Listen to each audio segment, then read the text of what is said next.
સુરતમાં પ્રતિબંધિત ચાઇનીઝ તુક્કલ ઝડપાયા છે। સુરતથી આ સમાચાર સામે આવી રહ્યા છે, જ્યાં પ્રતિબંધિત ચાઇનીઝ તુક્કલ ઝડપાયા છે। પોલીસે બાતમીના આધારે ચાઇનીઝ તુક્કલને ઝડપી પાડ્યા છે। 250 નંગ જેટલા ચાઇનીઝ તુક્કલ પોલીસે ઝડપી પાડ્યા છે।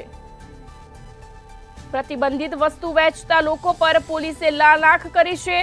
જય ચાંચડ અને પર્વ દેવાણી નામના શખ્સની ધરપકડ પણ કરી છે। પોલીસે 12,000થી વધુની કિંમતના ચાઇનીઝ તુક્કલ કબજે કર્યા છે। સુરતથી આ વિગતો સામે આવી રહી છે, જ્યાં પ્રતિબંધિત ચાઇનીઝ તુક્કલ ઝડપાયા છે। પોલીસે બાતમીના આધારે ચાઇનીઝ તુક્કલ ઝડપ્યા છે।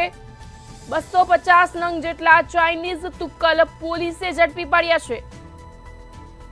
પ્રતિબંધિત વસ્તુ વેચતા લોકો પર પોલીસે લાલ આંખ પણ કરી છે। પોલીસે 12,000થી વધુની કિંમતના ચાઇનીઝ તુક્કલ કબજે કર્યા છે।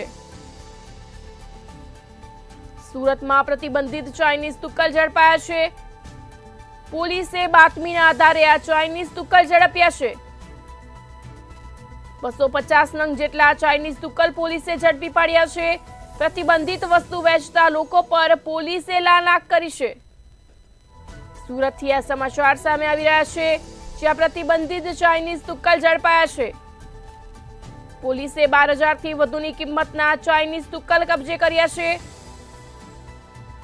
પ્રતિબંધિત વસ્તુ વેચતા લોકો પર પોલીસે લાલ આંખ પણ કરી છે। પોલીસે બાતમીના આધારે ચાઇનીઝ તુક્કલ ઝડપ્યા છે। 250 નંગ જેટલા ચાઇનીઝ તુક્કલ પોલીસે ઝડપી પાડ્યા છે।